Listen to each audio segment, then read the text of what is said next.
All right, in this lecture, we're going to be learning about functions. And the way to create or define a function is, and let me go ahead and make some space here so that we can work, is you say def, just def, which is short for define, to create a new function, and then give your function a name. So I'm going to make a function called hello, and you have to go ahead and put some parentheses on it like this, open, close, and then just do a colon, kind of like we did with the if statement. And then to put any sort of code inside of your function, you just, again, do this tabbed over or spaced over indented code here. So for example, I want my hello function to print out hello world. So I'm going to say print and put inside of here hello world, just like that. Then anytime I want to call my function, I just say hello with the parentheses just like that. Let's see, I'm going to call it 3 different times here. Okay, I'll hit save.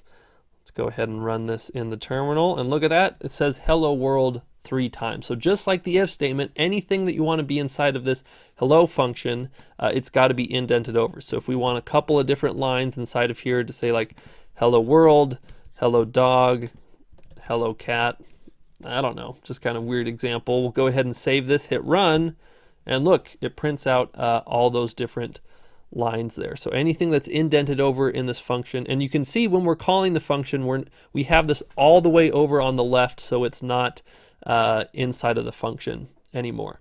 So how can we spruce up this function a little bit? We can add parameters to this function. So let's make a function that will take a word and then add some special stuff onto it, and then we can print that out. So for example, with hello, we're going to take in a string, and we'll just call this the string, just like this. So now we can use this parameter to say something like hello plus whatever the string is. Okay, so we'll go ahead and save this. What happens is now whenever I call hello, I have to pass something in there. So I'm going to say something like, I'm going to put it in a name like Mark. So this function will say hello to somebody for us. So it should take this Mark, pass it into this parameter here, the string, and then we'll print out hello and whatever the string is. This is a cool thing you can do with strings, is if you do the plus, you can add 2 strings together. But we'll go ahead and run this, and you can see it says hello Mark. Okay. We should probably put a space here so it looks a little bit better, but just a little bit of a nitpicky thing. But this is how you pass in parameters, is you just type a name for the parameter. You don't have to specify what type it's going to be. It can come in as any sort of type. You also can have multiple parameters, like if I have like the string, and maybe I also want to pass in like an int or something. Like if this is going to be, like, let's change this, instead of the string, be like name and age. So someone's going to pass in their name and age into this thing. We could say like hello, whatever name is going to be, and then say something like name plus you are, and then we're going to do our curly brackets to pass in the age, years. In fact, let's just do this the whole way here. So I'm going to say like hello name, you are age, years old.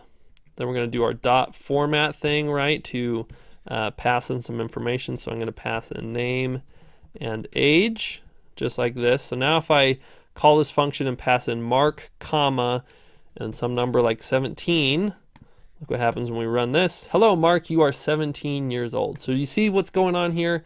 We're taking in 2 parameters, name and age, and then we're going to print them out in the string. And when we call this function, we have to give it both the string and the int. And if we forget one of these, for example, if I just pass in Mark and try and run this, it's going to say, hey, we're missing something.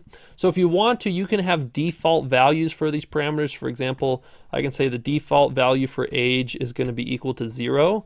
And if I do this, even if I don't specify something here, I can actually go ahead and run this, and it will just automatically turn age equal to 0. And I could do the same thing with the name. Say, by default, this name is going to be Sean or something like that. So if I specify a name here like Mark, okay, go ahead and run that. It will say Mark. But if I don't pass in anything now into this function and I run it, it'll just use Sean and 0 as those default values. Okay.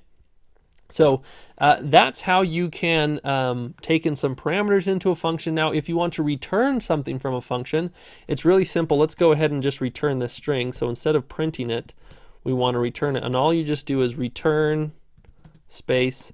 And you'll notice what's nice about Python is we don't have to specify that this function here is going to return a specific type of value, like it's going to return a string or an int, like a float, whatever it is. You just say, nope, it just returns this if I say it's going to. I don't have to even specify this is a returning function, except that I have a return here inside of here. So now you'll see if we run this, nothing will get printed, right? Because I just was returning this, but I could, you know, put this inside of a variable, something like sentence is equal to whatever this hello function gives me, and then I can print out whatever is inside of sentence. So we'll go ahead and save this, run, look at that, prints out the information. So there you have it for functions. You learned how to create a function, give those functions a name, also give them parameters, default values for the parameters if you want to, and you also learned how to return information back from a function.